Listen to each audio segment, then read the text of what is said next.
Hello and welcome back to another video. Today here again on Forza Motorsport to take a very first look at the latest update, Update 10. Now I know it was only about a week and a bit ago that I took a look at Update 9, but I was incredibly late to take a look at that update. So late in fact that we already have the next one, which again I'm not straight away on time to take a look at, but then Forza put it out several hours later than it was initially supposed to, because of some problem they somehow had, but it's still not really good enough. And to be honest, there's not really a lot in the update. It's rather disappointing, so I'm not quite sure how they managed to not get it out on time.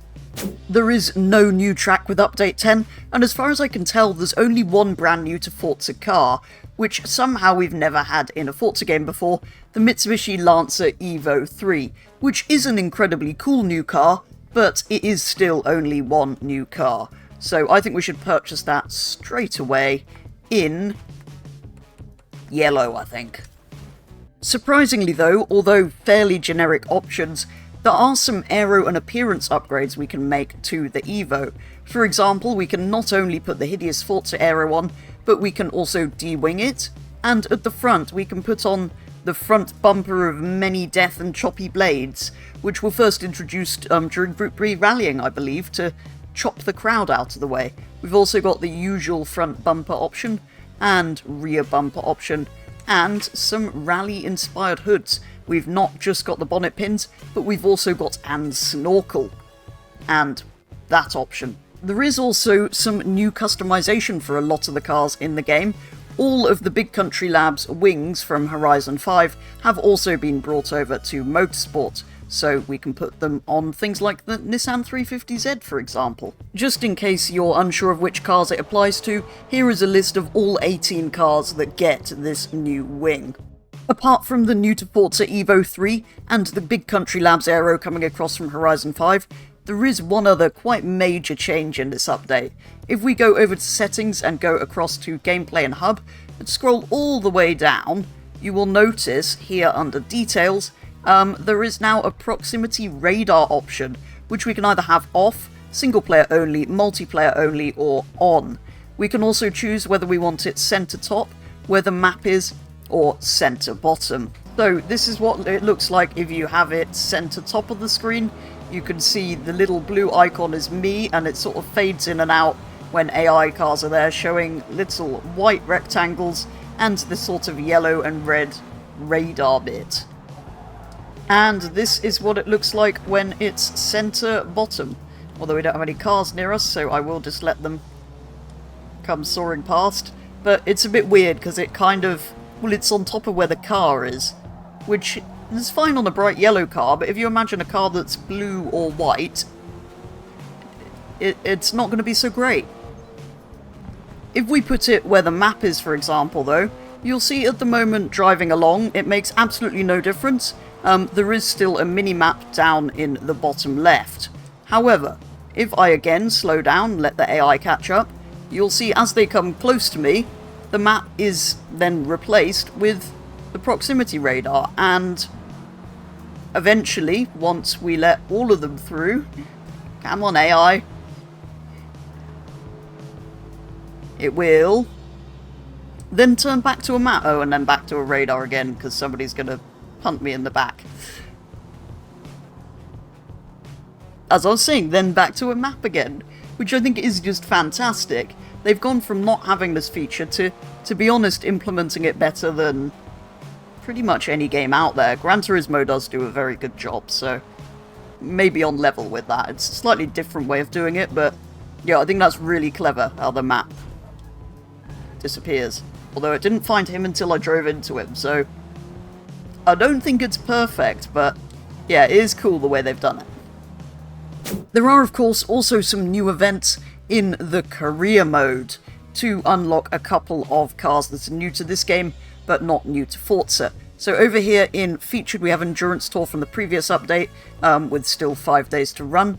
But we also now have the new Nemesis Tour, with rally rivals, the Evo versus the Subaru, Grand Prix grudges, with the McLaren and the Ferrari, hybrid Holy Trinity with the P1, which of course is at the front because it's brilliant, the Porsche 918 and the LaFerrari, the Endurance Legends with the Ford GT40 versus Ferrari, and if you complete all of those you can win the returning Mercedes-Benz CLK GTR. And then if we go back over to Open Class Tour, we again have a D-Class, C-Class, B-Class, A-Class, S-Class and R-Class set of races, and if you complete all of those you can win the Lamborghini Rebenton, which again returns from previous titles. There are also of course some new events in featured multiplayer. We have Rally Rivals available for the next 5 days, Forza GT3 series available for the next 5 days. Now interestingly they've split Forza GT into GT3 and GT2 in this update, so they will alternate. GT3 will be all of the GT3 cars, and GT2 will be all of the sort of track toys and things that were kind of a bit too fast to really make sense in the GT3 category. Then we of course have our usual Formula Mazda series and Forza Touring Car series, and these are the open events. Just in case you want to know which cars are in which category, these are the cars in the Forza GT2 spec series, and these are the cars in the Forza GT3 spec series. As well as the new campaign and featured multiplayer events, there are of course also some Rivals events. If we go over to the featured tab, we can see we've got the Logitech McLaren G Challenge Qualifier number 1, the Gillette P1 program, and Spec Division Forza GT2, as well as the Spotlight Ferrari vs McLaren Rivals. And over in the VIP tab, we have the Suzuka Scramble, where you can challenge other VIPs for the best lap at Suzuka in the 2011 WRX STI.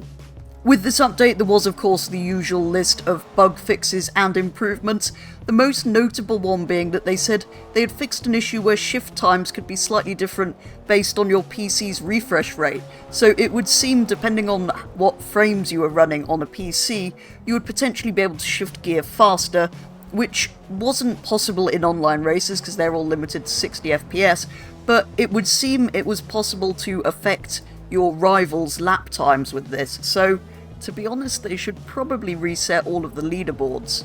Apart from that, there was all of the usual kind of fixes. I'll leave on screen here a list of what they did with tracks, gameplay, drivatars, and UI. And that is going to do it for today's video, taking a very first look at the latest update, Update 10, here on Forza Motorsport. It brings with it one incredibly cool new car to the Forza series, which is this Mitsubishi Lancer Evo 3, which now it's in here, I kind of hope we see over in Horizon 5 as well at some point. It also brings across all of those Big Country Labs wings from Forza Horizon 5, giving some much needed variety to the customization in this game, and something that, although it looks stupid, looks much better than the existing Forza Aero. The proximity radar is also a much needed feature in this game that, to be honest, should really have been in here since launch. So yeah, although there's a really cool car and a feature that we really needed, it is only one new car that's come to the game, and that feature, to be honest, the proximity radar, should really have been in here since launch, so it is still a bit of a disappointing update. That though probably is going to do it for my very first look at Update 10, and given I find this game pretty boring now, I probably won't be back on here until the next update comes out. As ever though, do let me know your thoughts on Update 10 for Forza Motorsport, and your thoughts on this game as a whole, if indeed you are still playing it. For now though, that is going to be all, so thank you very much for watching, and I will be back with the next one very soon.